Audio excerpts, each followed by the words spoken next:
Welcome back to the Deep Dive. This is where we take a look at some really complex research, strip away all the jargon, and really try to figure out what makes us tick as human beings. And today we are really getting into a fundamental conflict. I mean, this is something that everyone experiences. It really is. It's that battle between our gut instinct for what feels fair and the cold, hard logic of profit. Yeah. We're looking at the price of justice and what happens when that price tag gets, well, huge.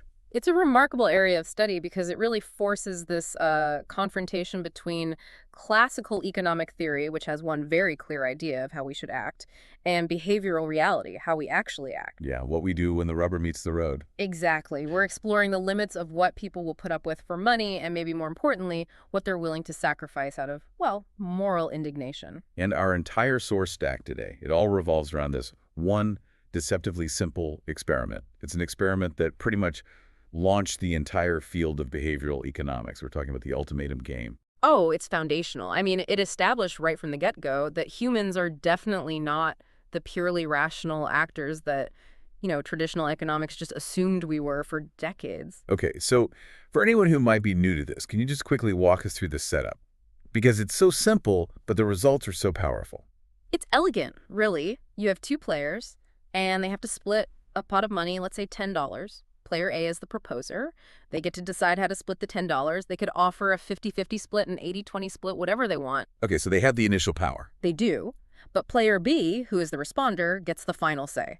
They can either accept the offer, and they both get the money as proposed, or they can reject it. And this is the crucial part, right? This is a whole game. If player B rejects the offer, the pot of money just vanishes. It's gone. Both players walk away with absolutely nothing. Zero. And the shockwave this sent through economics departments all over the world was that responders would frequently, consistently reject offers that were profitable for them. They'd turn down $1 or $2, which is objectively better than zero. Just because the split felt unfair. They would literally choose to get $0 just to punish the other person who they thought was being greedy or hostile in their proposal. It's proof that our social instincts, anger, the desire for justice, that need to enforce social norms, they have a real, tangible economic value. It costs the responder money to reject, but it also inflicts a loss on that greedy proposer. Right. And that non-rational tendency to reject a small profit to make a point, well, that's the engine driving our entire conversation today. It really is. So our mission for this deep dive, and this is driven by some fantastic questions from you, the listener, is to really test the limits of this engine. We've got 3 big areas to explore. Okay. First, does this whole ultimatum game theory just kind of fall apart when the money gets truly massive? We're not talking $10. We're talking life-changing generational wealth. That's a huge question, the scaling problem. Exactly. Second, how do we even begin to define that really slippery concept of fairness, especially when you start factoring different cultural norms and, different contexts? Right. Is fairness even a universal concept? And third, and this one is a real psychological puzzle, why do we default to believing a negative action, even from a totally unseen entity, has to be the result of a conscious person with a malicious mind? These are great questions. They force us to move the ultimatum game out of that sort of sterile lab environment and into the real world, into these complex social and psychological frameworks. It's a really essential evolution of the original work. Okay, let's unpack this. And we're going to start right where the money gets really, really interesting. So we have to start with the purest economic view, right? The one that the early behavioral economists were really pushing back against. We do. And that view is what's called rational choice theory. And in that world, there is absolutely no room for things like moral outrage or feeling insulted. It's just numbers on a page. It's just numbers. The logic within its own system is kind of unassailable. If the total pot is, say, $100, and I offer you $1, you should take it. Why? Because $1 is greater than $0, end of story. Rejecting it is, by definition, irrational because it results in a worse outcome for you. So in that model, the proposer, if they're also being rational, should offer the absolute lowest possible amount they can get away with. 1 cent, maybe. But that is not what happens in the real world. Not even close. Not at all. The small stakes reality, the one we see in countless experiments, showed that people consistently, and I mean consistently, refuse offers that are below about 20 or 30%. So on a $10 plot, If you're offered $2, you might actually say no. You're very likely to say no. You'd sacrifice your $2 just to make sure the other person loses their $8. And that, right there, is the cornerstone of the whole ultimatum game finding. It's a punishment. It's pure punishment. The standard interpretation is very clear. The utility, the psychological satisfaction you get from punishing what you see as an injustice, it outweighs the utility you lose from giving up that small amount of cash. So the opportunity cost of enforcing a social norm is basically negligible, so you enforce it aggressively. Exactly. It's cheap to be moral in that situation. Okay, so this brings us right to the listener's core challenge. And it's such a fantastic point. What happens if the stakes are not $10, but say $100 million? Right, a life-altering amount of money. A completely transformative amount. If we're splitting $100 million and you're offered 10%, that's $10 million. Yeah. The ratio is the same as that typical rejection zone, that 90-10 split. But the absolute amount is, well, it's everything. And this is the question, isn't it? Are you really going to reject $10 million just to spite the person who gets to keep $90 million? Logically, it feels like the stakes just change the fundamental calculus of the decision entirely. They have to. I mean, rejecting $1 in a lab is, at worst, a momentary annoyance. You forget about it in 5 minutes. Rejecting $10 million. That decision will haunt you and your family for the rest of your lives. Yeah. The cost of adhering to that moral impulse, the cost of punishing unfairness, it's no longer cheap. It's catastrophic. Behavioral economists recognize this pretty early on. The sources point to the work of giants in the field like Kammerer and Thaler, even back in the mid-90s. They acknowledge this, what they call the scale effect. So what do they find? They found exactly what your intuition is telling you. When the absolute monetary size increases significantly, and we're talking about moving into sums that represent genuine substantial wealth, the acceptance rate just skyrockets. Even for the same unfair ratios. Even for the same unfair ratios, a 90-10 split of $10 gets rejected all the time. A 90-10 split of $10 million gets accepted almost every time. So, moral indignation has a price tag. There's a limit. Once that payoff crosses some kind of psychological threshold, the utilitarian calculation just completely takes over from the social norm enforcement mechanism. That's a perfect way to put it. We see this powerful demonstration of the diminishing marginal utility of money, but it's working in reverse. It's influencing the moral calculation. What do you mean by that? Well, think about it. If you're already a billionaire, maybe rejecting $10 million is feasible if your sense of justice is really, really strong. The money doesn't change your life. But for almost everyone else, that $10 million shifts the decision away from being a moral protest and toward being a long-term strategic calculation.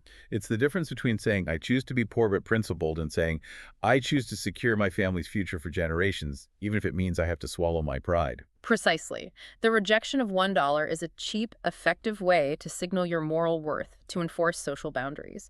The rejection of $10 million means sacrificing the chance to escape economic precarity forever. The emotional cost of accepting a bad deal is suddenly far, far lower than the economic cost of rejecting a good one, once that good one becomes truly massive. It forces us to refine the theory. The theory is often summarized as people reject unfair, profitable offers. But we have to add a crucial caveat now. Which is? Provided the opportunity cost of that rejection is sufficiently small. The study showed that the rejection threshold doesn't scale linearly. A person might reject a 20% offer of $100, so they're turning down $20. But that same person would almost certainly accept a 1% offer of $10 million, which is $100,000. The absolute value completely changes the definition of what is acceptable. It does, and it's almost a little depressing to realize that our moral steadfastness might just be a function of scale. We're only morally rigid when the stakes are low enough for us to afford it. Right. The moment the payoff becomes transformative, we revert back to being those pragmatic, utility-maximizing actors that rational choice theory always said we were. So it raises these profound questions about what human morality even is. Are we truly moral actors, or are we just economic actors who've developed these, cheap ways of signaling that we're moral? And in the ultimatum game, that moral signaling just stops being cheap once the numbers get too large. So that initial criticism of the UG that decision-making is scale-bound, not just ratio-bound, it turns out to be completely validated. The effect is context dependent. It's not some absolute law of human behavior. Not at all. Which means the ultimatum game is a fantastic test of your moral fortitude when you're deciding, what to spend on coffee this week, but it breaks down completely when you're talking about buying a house or securing a retirement fund for your entire family. That distinction is just, Hmm. it's so critical. It moves us away from seeing human decision-making as this monolithic, predictable thing. And forces us to acknowledge the highly contextual nature of our own priorities. The utility we get from money changes, and so the balance we strike between fairness and our own economic gain changes right along with it. Which is fascinating. And if the size of the money dictates the outcome, then, we have to ask the next logical question. How in the world are we defining the fairness that we're supposed to be measuring in the first place? Exactly. What is this thing we're so willing to defend when it's cheap and so willing to abandon when it's expensive? Right. If the decision to accept or reject is driven by this perception of fairness, but that perception can be just completely steamrolled by a big enough dollar amount, Yeah. then the concept of fairness itself has to be, slippery, Yeah. highly contextual. It's incredibly complex. We often talk about fairness as if it's this universal moral constant, like a law of physics. But behavioral scientists see it as a very sophisticated socio-psychological judgment. So it's not one thing. No, it's not just one metric. It's a judgment that's based on multiple inputs, and this is the key part. Those inputs get weighted differently depending on the specific scenario you're in. Okay, let's break that down then. The sources seem to point to three main sort of dimensions of fairness that come out of this research. They do. The first one is the one we all default to when we think of the ultimatum game. Equal split, or what you could call strict egalitarianism. The 50-50 standard. The 50-50 standard. It values relative equality above everything else. In a classic anonymous ultimatum game where you have no other information about the players or the situation, 50-50 is the expected and by far the most frequently offered split. It just removes all the ambiguity. Which makes sense. In a vacuum, with no other information like who did more work or who needs it more equality, seems like the only fair, neutral baseline to start from. Precisely. But that vacuum rarely exists in the real world, which leads us directly to the second dimension, desert-based fairness. Sometimes it's called equity. So this is about who deserves what. Exactly. The standard introduces the idea of meritocracy. Fairness here isn't judged by equality of outcome, but by things like effort, ability, skill, or contribution. So if player A, the proposer, spent, say, a year earning that pot of money, and player B just happened to walk into the room at the right time to be the responder, then a non-equal split isn't just justified, it's often expected. In many cases, it's actually seen as the most fair distribution by both players. An 80-20 split might feel more fair than a 50-50 split if player A did 80% of the work. So context is everything. If the proposer can somehow communicate, hey, I did the majority of the work here, the recipient is psychologically primed to accept a lower offer without feeling that same sense of moral outrage. That's a crucial observation, because the context matters more than the ratio itself. A 90-10 split that is justified by the context is seen as fair. A 90-10 split that is purely arbitrary or just seems aggressive, that's seen as hostile. The difference is entirely in the perceived justification. Okay, so we have equality and we have equity or desert. What's that third boundary? The one that seems to define when an offer crosses the line from just being, a bit rubbish to being outright offensive. That is the concept of threshold fairness. And this is less about a specific ratio and more about a sort of minimum level of respect. It's the psychological boundary where an offer falls below a certain point, and empirically, this is usually somewhere between 20 and 30%. And it gets interpreted as an insult. An insult, not just a bad deal. An insult. And that's what triggers the emotional response of anger and the behavioral response of punishment, of rejection.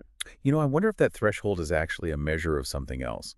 Maybe it's about how low the proposer believes the responder's self-worth is. Go on. Well, a very low offer, like 5%. It doesn't just say, I want more money. It says, I think you're so desperate or so worthless that you'll take anything I throw at you.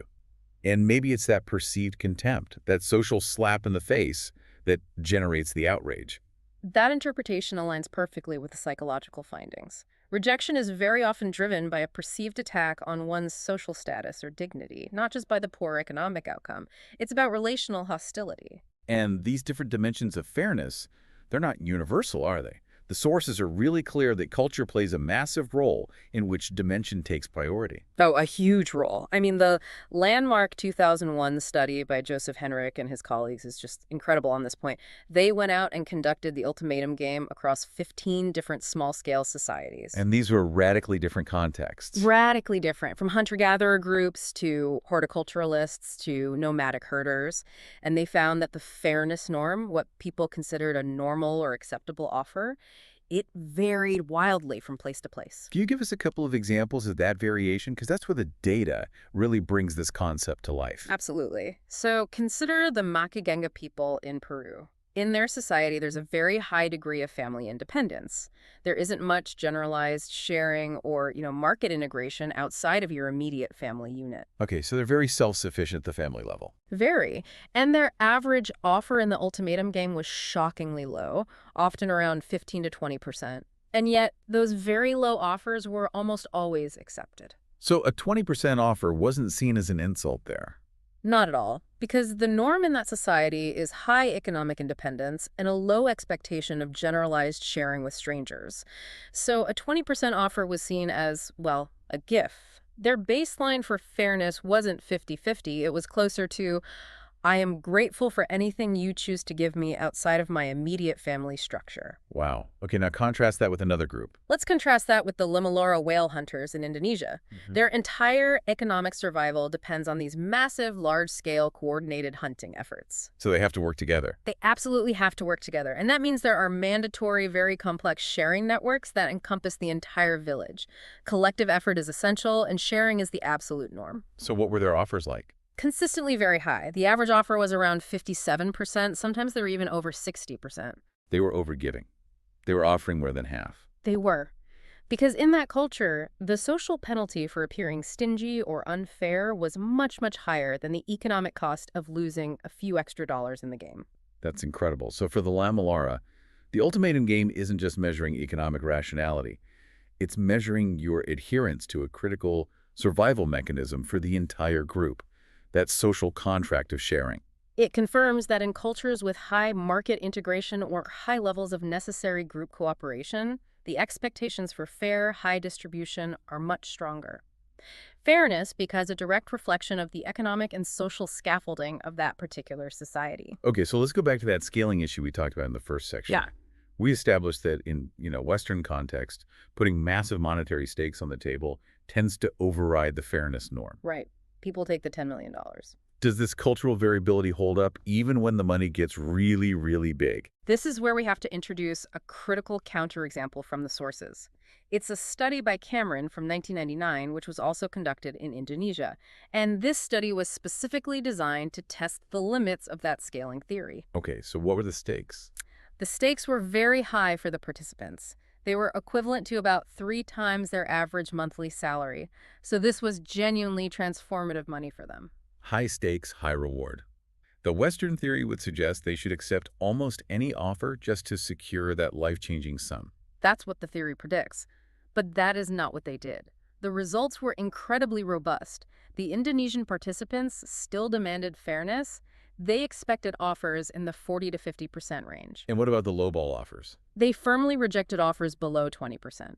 Even with what amounted to life-altering sums of money on the table for them, the moral and social commitment to the relative fairness ratio remained paramount. That is a fundamental challenge to the universality of the scaling theory. It's huge. It is. It implies that in some deeply ingrained cultural systems, the relative fairness ratio is structurally more important than the absolute economic benefit. So the psychological weighting of, my economic interest versus enforcing the social norm, that weighting process is itself a culturally determined variable. That's the implication. In certain contexts, the social risk of being seen as a pushover who accepts a hostile offer or the risk of damaging that network of reciprocity is seen as far greater than the potential gain from the absolute cash amount, no matter how large. So the $1 Million Ultimatum Game only breaks the theory in cultures where individualism and utilitarian profit maximization are already highly prioritized values. It seems so. In cultures that prioritize social harmony or mandatory sharing, the fairness ratio holds firm even against huge piles of cash. Which just proves that fairness isn't about the math. It's about the social meaning we assign to the numbers, and that meaning is incredibly fluid. And powerful. So this fluid definition of fairness and the really powerful anger that a violation of it can unleash, this leads us directly to our third major question. It's a psychological one. Right. In the ultimatum game, when you get a hostile, terrible offer, but you have no idea who or what the proposer is, it could be a person, a computer, a monkey with a random number generator for all you know, why do we automatically default to assuming it was a conscious, malicious person? Why do we assign a mind to negative outcomes? It's a fascinating question because it touches on some of our deepest, oldest evolutionary biases. We're getting into the work of researchers like Carey Morewedge here. Tell us about that experimental setup. How did they actually test this impulse to assign a mind to something? It was a very clever setup because it was built around ambiguity. Participants played the ultimatum game against an opponent, but they were explicitly told that the opponent might be another human, or it might be an advanced computer algorithm. So they didn't know for sure. They didn't know. The reality, of course, was that it was always a computer. But the key manipulation was what happened after they received the offer.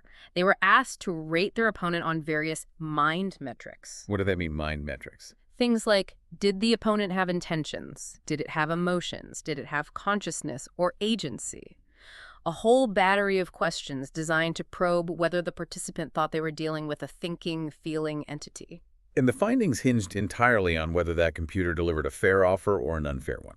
Entirely.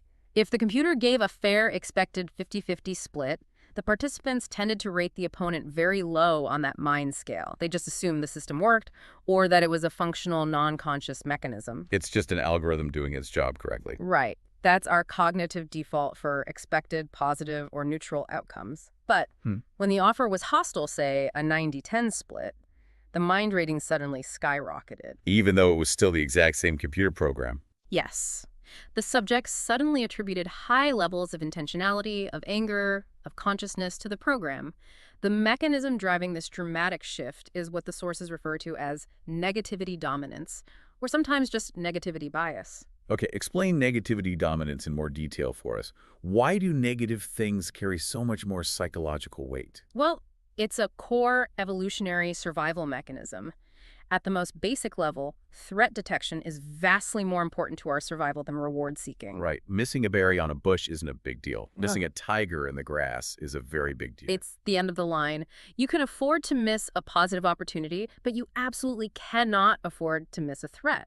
So our brains are literally designed to process threats faster, more deeply, and more thoroughly than positive or neutral stimuli. So in the context of the ultimatum game, an unfair offer isn't just a poor financial outcome. Our brain processes it as a social threat, a hostile maneuver from another agent. Exactly. And that perceived social threat triggers an immediate, urgent need to understand the cause. If the cause is just random, I can't really prepare for it next time. But if the cause is intentional, then I can take defensive action. I can store that information about the agent, and I can retaliate or avoid them in the future. So the high stakes of survival push our brain towards seeking an intentional, accountable agent who meant to do us harm. The default is not, oh, it's probably just a machine. The default is, I must find the intentional agent who caused this harm, even if I have to invent one to make sense of it. That's the core of Morewedge's model, isn't it? The idea of dyadic completion. It is. The mind has this powerful need to complete the structure of a social interaction, especially when harm is involved. That structure is a dyad.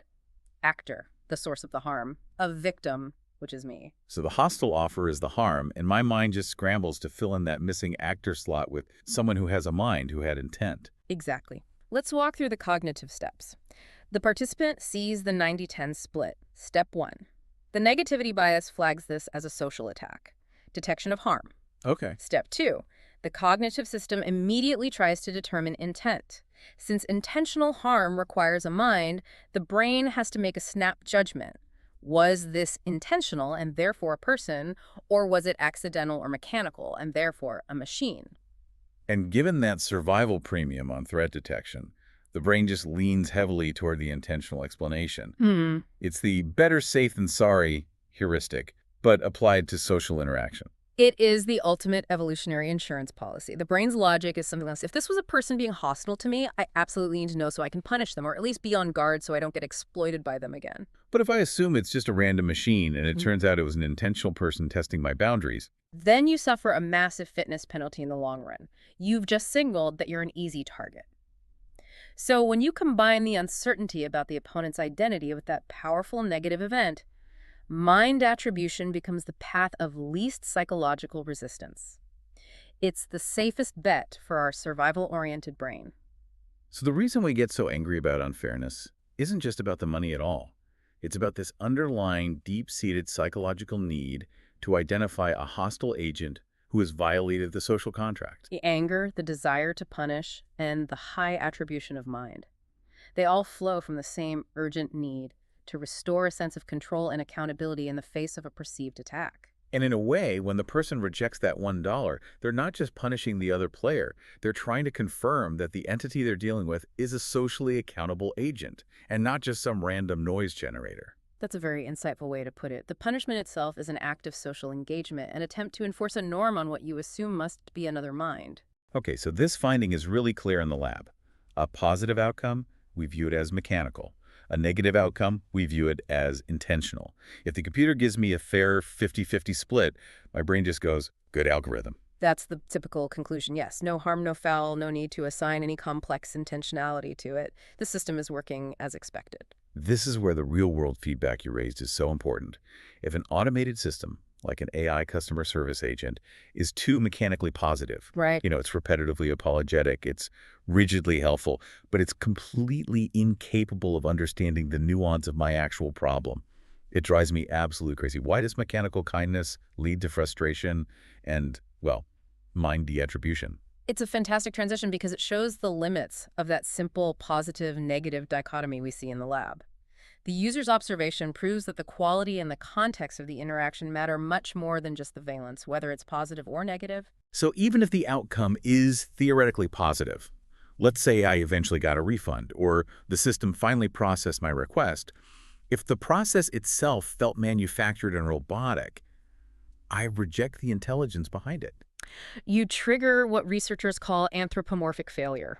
You go into that interaction hoping for some kind of human-like understanding, or at the very least, a sophisticated agency. You expect it to be smart. You expect it to be smart. But when the system uses human language but fails to deliver on the fundamental promise of human responsiveness, it lacks nuance, it doesn't understand context, it's completely inflexible, you actively withdraw that mind attribution. You realize you're just dealing with a dumb script, a non-conscious entity, and that's when the frustration boils up. This is the uncanny valley of service, isn't it? It's just close enough to human to set our expectations, but it's just mechanical enough to shatter the illusion, and that leads to rejection and frustration. Exactly, and this is often reinforced by a perceived lack of effort on the system's part.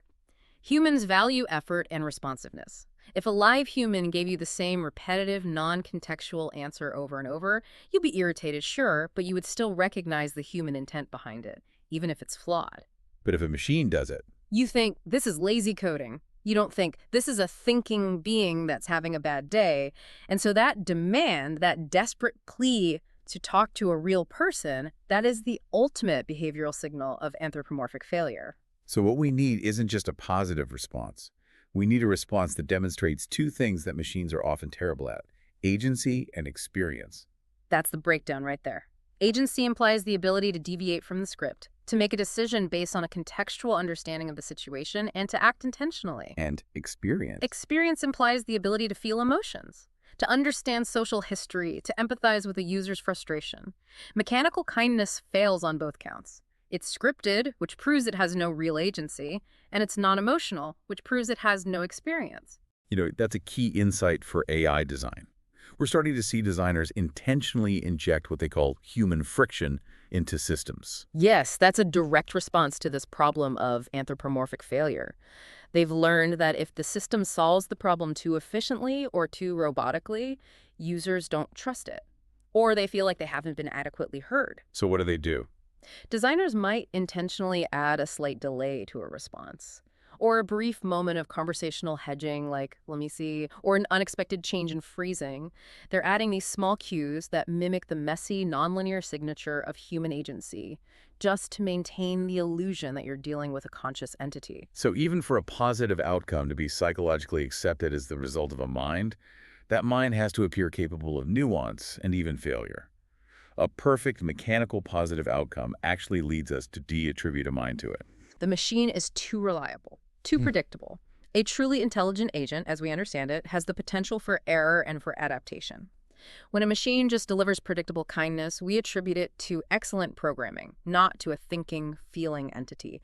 The moment that interaction goes off script, either in a negative way or a surprisingly creative, positive way, that's the moment we start suspecting there's a mind at the controls. This whole journey, from rejecting life-changing sums of money to arguing about culturally relative fairness to demanding that a hostile actor be held accountable, it all seemed to circle back to this final, really deep philosophical question that you raised. Right. If we see, historically and right now, rampant, arbitrary, and massive unfairness all over the world, why do we maintain such a fierce, emotional, and persistent belief that the world should be fair? This is where we leave behavioral economics and enter the domain of social psychology. And the concept that really ties everything we've been talking about together is the just world hypothesis, or JWH. It was proposed by Melvin Lerner back in the 1960s. Now, just world hypothesis sounds like a lovely aspirational idea, but you're saying it's not an observation about the world, it's a psychological tool we use. It is fundamentally a motivated belief. It's not a statement of fact. The definition is the psychological tendency to believe that ultimately people get what they deserve, that good things happen to good people and bad things happen to bad people. So it makes the world feel predictable and ordered and fair. We want to believe this. We are motivated to believe it because the alternative is just terrifying chaos. And Lerner wasn't just speculating about this. He designed some classic, if somewhat unsettling experiments to demonstrate how powerful this psychological need is, even when we are staring clear, witnessed injustice right in the face. That's right. In one of his most famous demonstrations, he had participants watch someone who they thought was another participant but was actually a Confederate receive painful electric shocks during a learning task. And the observers couldn't do anything to stop it. They couldn't intervene. And they were told that the shocks were essentially random or arbitrary. The person wasn't doing anything to deserve them. So they were watching an innocent person suffer for no reason. That is a direct violation of the just world hypothesis. A flagrant violation. And when the JWH is violated like that, it creates tremendous psychological distress in the observer. We cannot easily accept that suffering is random because if it is, that implies that we could be next. We could suffer for no reason at all. So to reduce that distress, to restore their belief in a just world, the observers, they changed their evaluation of the victim. This is the mechanism that leads to the notorious phenomenon of victim blaming, isn't it? It is the core cognitive mechanism of victim blaming, writ large. The observers, in Lerner's experiment, quickly began to rationalize the suffering by derogating the victim. They started to rate the victim as less intelligent, less likable, less deserving, or someone responsible for their own fate. They essentially decided this person must have done something to deserve the shocks. Yeah. Exactly. Which allows the observer to maintain their motivated belief that the world is, in fact, a just place where bad things only happen to bad people. It is psychologically easier to change the facts about the person than it is to change our fundamental belief about the world. The amount of psychological work we do just to protect our own sanity is staggering. And that belief, despite its obvious empirical falsehood, is absolutely essential for our survival and for our social functioning. The just world hypothesis provides at least 3 crucial psychological services for us. Okay, what are they? First, there's the control and stability function. Without the belief that our effort and our planning will yield predictable rewards, we couldn't function. We couldn't invest in education or save for retirement or even work hard at our jobs. The JWH provides the psychological confidence we need to engage in long-term planning. It's the motivational myth that fuels civilization. In many ways, yes. Secondly, there's the collective cooperation function. Just as we saw with the cultural studies of the Ultimatum Game, the expectation of fairness is the mortar that holds social groups together. If the proposer knows that unfairness will be punished, that the just world hypothesis will be enforced by their peers, they are incentivized toward cooperation. So the belief in fairness stabilizes the whole collective by managing conflict and promoting reciprocity. Right. And finally, there's the role it plays in cognitive consistency, the one we saw so clearly with the shock experiments. It's our fundamental need to reconcile conflicting information. Witnessing injustice creates what psychologists call cognitive dissonance. The JWH reduces that dissonance by providing a ready-made rationalization. And this ability to rationalize tragedy keeps our internal psychological order intact. Okay, now let's tie this colossal theory all the way back to our little experiment, the Ultimatum Game.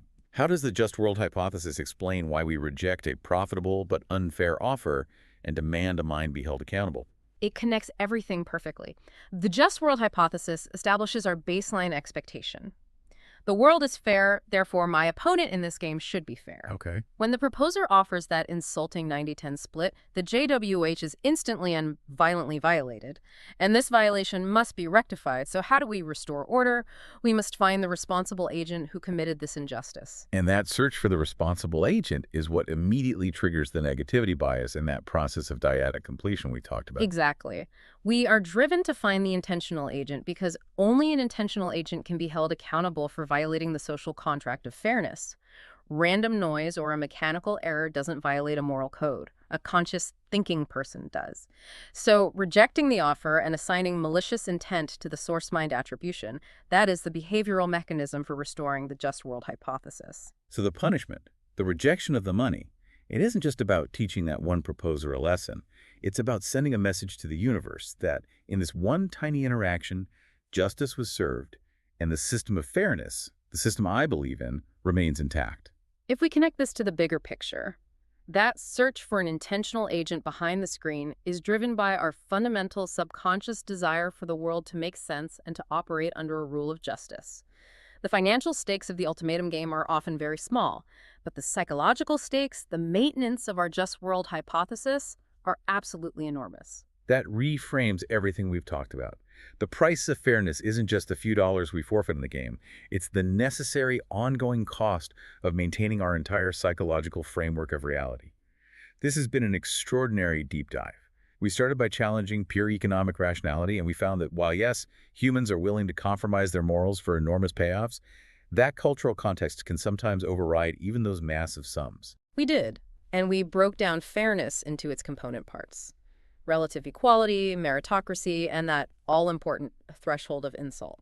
We then dove into the core psychological drivers, examining how our built-in negativity bias forces us to attribute malicious intent to unseen agents, a process we call dyadic completion, because the human brain views unfairness as an existential threat that requires an accountable actor. Exactly. And finally, we realized that all of these behavioral responses, they're rooted in this massive subconscious effort that's required to maintain the just world hypothesis. Even though all the evidence around us suggests the world is anything but fair, our rejection of an unfair offer is essentially a tiny personal rebellion against chaos. The ultimatum game, it's far from being just a simple test of money sharing. It's a profound measure of our human social identity, and it's driven by context, by responsibility, and by our desperate need for a just narrative. It really shows the immense psychological cost we incur when we try to maintain order.